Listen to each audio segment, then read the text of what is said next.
নমস্কার, আপনারা দেখছেন ভারত এক্সক্লুসিভ ইউটিউব চ্যানেল।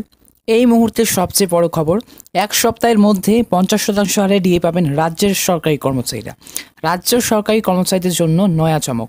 এই মুহূর্তের সবচেয়ে বিরাট বড় সুখবর রাজ্যের সরকারি কর্মচারীদের। এক সপ্তাহের মধ্যে নাকি 50% হারে বকেয়া মহার্ঘ ভাতা পেতে পারেন পশ্চিমবঙ্গের রাজ্য সরকারি কর্মচারীরা।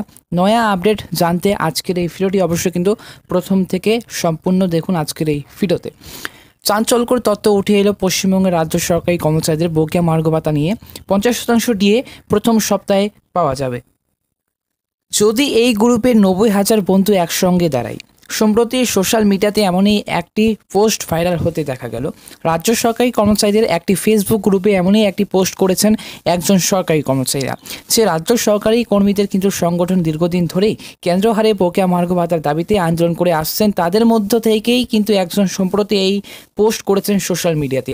আপাতত পশ্চিমবঙ্গের রাজ্য সরকারি কর্মচারীরা ষষ্ঠ বেতন কমিশনের আওতায় 14% হারে বকেয়া মহার্ঘ ভাতা পাচ্ছেন। তবে অন্যদিকে কিন্তু কেন্দ্র সরকারি কর্মচারী আপাতত সপ্তম বেতন কমিশনের আওতায় বর্তমানে 50% হারে এই মুহূর্তে 50% হারে বকেয়া মহার্ঘ ভাতা পেয়ে থাকেন। এই অধিনিয়ম 2024 সালের জানুয়ারি মাস থেকে কার্যকর হয়েছে। 50% হারে দিয়ে পাওয়া পাশাপাশি বর্ধিত হারে হাউস রেন্ট অ্যালাউন্স বা এইচআরএ, ট্রাভেল অ্যালাউন্স সহ বিভিন্ন ভাতা কিন্তু পেয়ে আসছেন কেন্দ্র সরকারি কর্মচারী। তবে পশ্চিমবঙ্গে এখনও কিন্তু রাজ্য সরকারি কর্মচারীদের জন্য সপ্তম বেতন কমিশন গঠন করা হয়নি।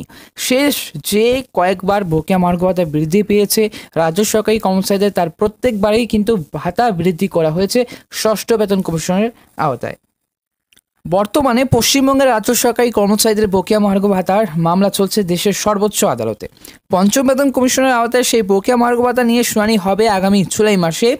পূর্বে কলকাতা হাইকোর্টে 3 মাসের মধ্যে পঞ্চম বেতন কমিশনের আওতায় বকেয়া মহার্ঘ ভাতা মিটিয়ে দেওয়ার নির্দেশ দিয়েছিল রাজ্য সরকারকে। যেই রায়ের বিরুদ্ধে রাজ্য সরকার কলকাতা হাইকোর্টে রিভিউ পিটিশন দাখিল করেছিল, সেই রিভিউ পিটিশন খারিজ হয়ে যাওয়ার পরে রাজ্য সরকার কিন্তু বর্তমানে সুপ্রিম কোর্টে দ্বারস্থ হয়েছে। সেই মামলার অন্তিম রায় দান না হয়ে পর্যন্ত কিন্তু সেই বকেয়া মহার্ঘ ভাতা নিয়ে স্পষ্ট কোনো সিদ্ধান্ত জানানো সম্ভব নয়। তবে এই মুহূর্তে যে কেন্দ্রের যে একটি খবর ভাইরাল হচ্ছে, কেন্দ্রের মতো রাজ্য নাকি 50% হারে ডিএ ঘোষণা করবে। পশ্চিমবঙ্গের রাজ্য সরকারি কর্মচারীদের জন্য বিরাট একটি আপডেট, এমনই একটি কিন্তু খবর এসেছে। তবে স্পষ্টভাবে জানিয়ে দিই আজকের এই ভিডিওতে যে 5 অথবা 6% নয়, একেবারে কিন্তু 50% ডিএ বা বকেয়া মহার্ঘ ভাতা বৃদ্ধি হতে চলেছে সরকারি কর্মচারীদের। এবং কি শুনতে অবাক লাগছে নিশ্চয়ই, মুখ্যমন্ত্রী মমতা বন্দ্যোপাধ্যায় কি এই মুহূর্তে 50% হারে ডিএ বকেয়া মহার্ঘ ভাতা বৃদ্ধি হতে চলেছে নাকি দিচ্ছেন? ভাবছেন এই অবাক করা কাণ্ড সত্যি রাজ্যে ঘটতে চলেছে? তাহলে সম্পূর্ণটা অবশ্যই কিন্তু আজকের এই ভিডিওটি অবশ্যই প্রথম থেকে শেষ পর্যন্ত দেখবে। তবে প্রশ্ন হচ্ছে যে কেন্দ্রীয় হারে বকেয়া মহার্ঘ ভাতা বনাম রাজ্য বকেয়া মহার্ঘ ভাতা। গত কয়েক মাসে লোকসভা নির্বাচনের আগে দফায় দফায় কিন্তু কেন্দ্র সরকার তাদের কর্মীদের কিন্তু ডিএ বা বকেয়া মহার্ঘ ভাতা বাড়িয়েই চলেছে। যেখানে আগে 46% দেওয়া হতো, সেখানে কিন্তু এখন 50% বা ডিএ বা বকেয়া মহার্ঘ ভাতা দেওয়া হয় কেন্দ্র সরকারি কর্মচারীদের। স্পষ্টভাবে বলে দিয়েছে লোকসভা নির্বাচনের আগে দফায় দফায় যে কেন্দ্র সরকার তাদের কর্মীদের ডিএ বা বকেয়া মহার্ঘ ভাতা বাড়িয়ে চলেছে। তবে যেখানে আগে 46% হারে ডিএ দেওয়া হতো কেন্দ্র সরকারি কর্মচারীদের, সেখানে এখন লোকসভার আগে যে একটি বাজেট ঘোষণা হয়, সেখানে এখন 50% ডিএ বা বকেয়া মহার্ঘ ভাতা দেওয়া হয়। কেন্দ্র সরকারি কর্মচারীরা কিন্তু এই মুহূর্তে 50% হারে ডিএ বা বকেয়া মহার্ঘ ভাতা পাচ্ছেন। অন্যদিকে নির্বাচন কমিশন লোকসভা নির্বাচন 2024-এর দিন ঘোষণার পরেই যে 4% ডিএ বৃদ্ধি করেছে, অর্থাৎ আগের সরকারি কর্মচারীদের যেখানে 10% হারে বকেয়া মহার্ঘ ভাতা দেওয়া হতো, এখন তাদের 14% করে দিয়ে দেওয়া হয়। অর্থাৎ কেন্দ্র এবং রাজ্য সরকারের মধ্যে কিন্তু পার্থক্যটা 36%।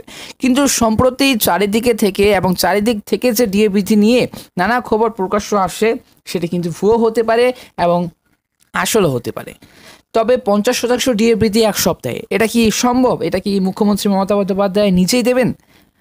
তো শোনা যাচ্ছে 50% ডিএ এক সপ্তাহে পাওয়া যাবে।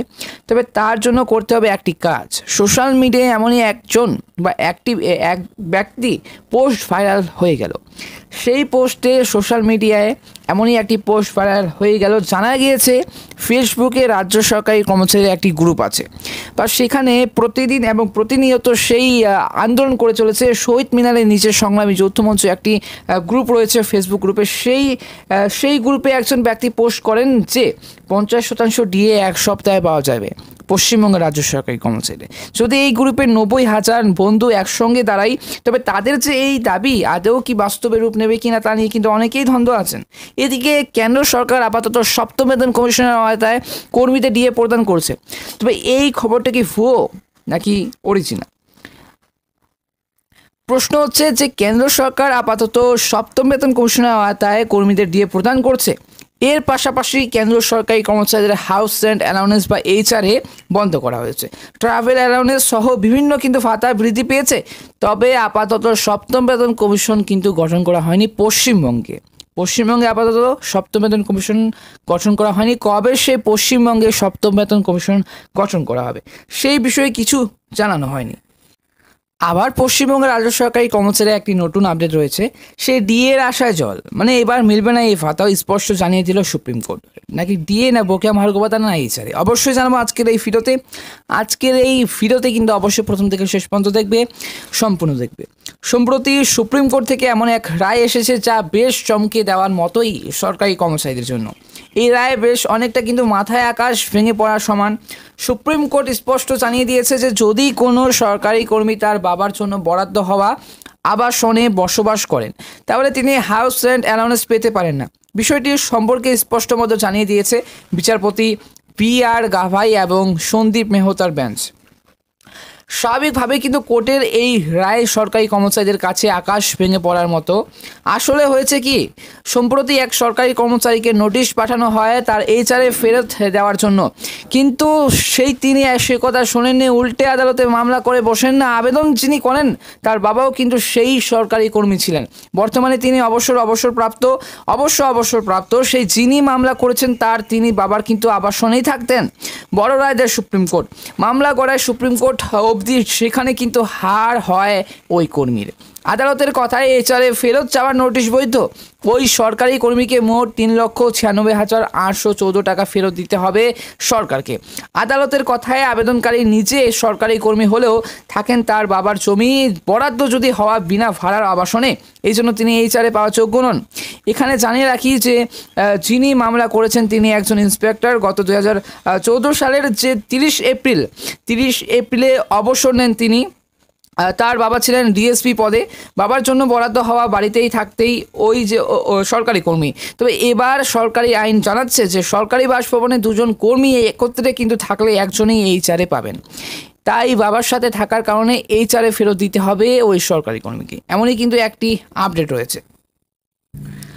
তো কোনো সরকারি কর্মী বাবা যদি অবসরপ্রাপ্ত সরকারি কর্মী হয়ে থাকেন এবং বাবার জন্য বরাদ্দ হওয়া আবাসনে যদি বিনা ভাড়ার সংশ্লিষ্ট সরকারি কর্মী থাকেন, তাহলে কি তাকে হাউস রেন্ট অ্যালাউন্স বা ভারী ভাড়া ভাতা দেওয়া যায়?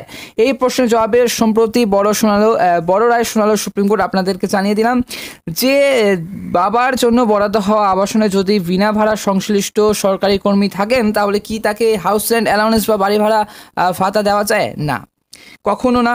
কারণ এই প্রশ্নের জবাবে যে সম্প্রতি এবং বড় রায় শোনালো সুপ্রিম কোর্ট, অবসরপ্রাপ্ত সরকারি কর্মী যদি বাবার জন্য বরাদ্দ হয়ে আবাসনে বসবাস করেন বা কোনো সরকারি কর্মী হাউস রেন্ট অ্যালাউন্স পেতে পারেন না বলে কিন্তু স্পষ্ট জানিয়ে দিল সুপ্রিম কোর্ট। এই ছিল আপডেট। আজকের এই ভিডিওটি কিন্তু অবশ্যই প্রথম থেকে শেষ পর্যন্ত দেখেছেন, অবশ্যই ধন্যবাদ। অবশ্যই কিন্তু আজকের এই ভিডিওটি যদি ভালো লাগে থাকে অবশ্যই চ্যানেলটিকে লাইক করবে, চ্যানেলটিকে অবশ্যই সাবস্ক্রাইব করে পাশের বেল আইকনটা অবশ্যই ক্লিক করে রাখবে। ধন্যবাদ।